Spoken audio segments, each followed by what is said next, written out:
If you're anything like me, when you hear about a social issue in your community, you, one, want to get involved, but you can also be overwhelmed because a lot of us are really just trying to think through how to keep the lights on. We're trying to think through how do we manage everything that's on our plate. And here's the problem with that mentality is sometimes the things that should be on the plate aren't. Sometimes we can be focusing on the wrong things. And so for us, we can look at a new cause that may have just popped on our radar and say, you know what, I don't have the capacity to address this, and so what I'm going to do is I'm going to so-and-so who is passionate about it in our church to do that for us. And this is a great idea in theory.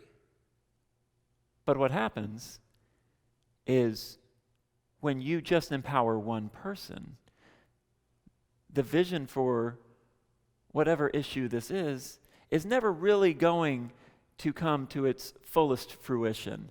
And so, really, with this curriculum, we want to help you walk through how best to address your most vulnerable need in your community in a way that is congregational, collaborative, and with the gospel as its motive. And the best way to do this is through a team-based approach. I remember getting a call from a pastor one day, and he said, you know what? We really want to partner with what you're doing at Let My People Go, but you know what? I just want you to meet with so-and-so volunteer. And this person was passionate. This person was engaged, but this person was not empowered. And also, they were on their own. And I told the pastor, we can't do this. We must do this in a way where there is not just one person doing the lion's share of the work, but that they have a team coming around them. And so for us, as you will be working through this section of the curriculum, you're going to learn the benefits of a team, but you're also going to learn how a team works together. For us, we need to ask two questions. First, who are those most vulnerable in our community?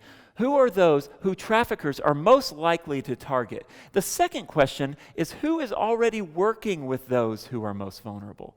You need to answer both of these questions. And throughout the curriculum, you'll find the tools you need to answer both of them very well. But for the purposes of this video, we need to think through who is working with those most vulnerable in our church?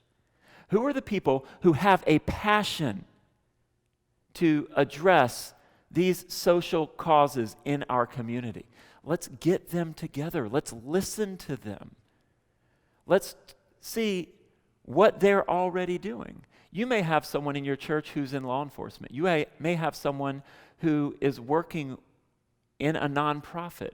You may have someone who is with social services or working in a hospital, someone who is running a restaurant or a local store. You have people who are dialed in to the community. You need to bring them around the table.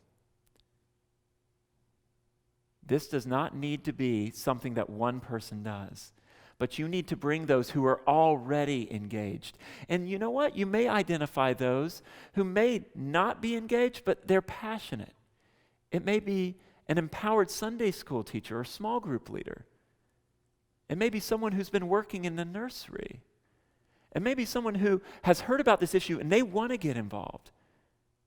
You may want to loop in some of your deacons. Or you may want to identify people who may not be deacons yet, but you have your eye on them. This is an opportunity to train your leaders. And if you're watching this, you are one of those leaders. And so the goal here is for those of you who care about the needs of the community within the church, the goal here is for you to work together to create a congregational approach as well as a collaborative one. But all the while remembering that you're not doing this to be a hero. That job's already been taken.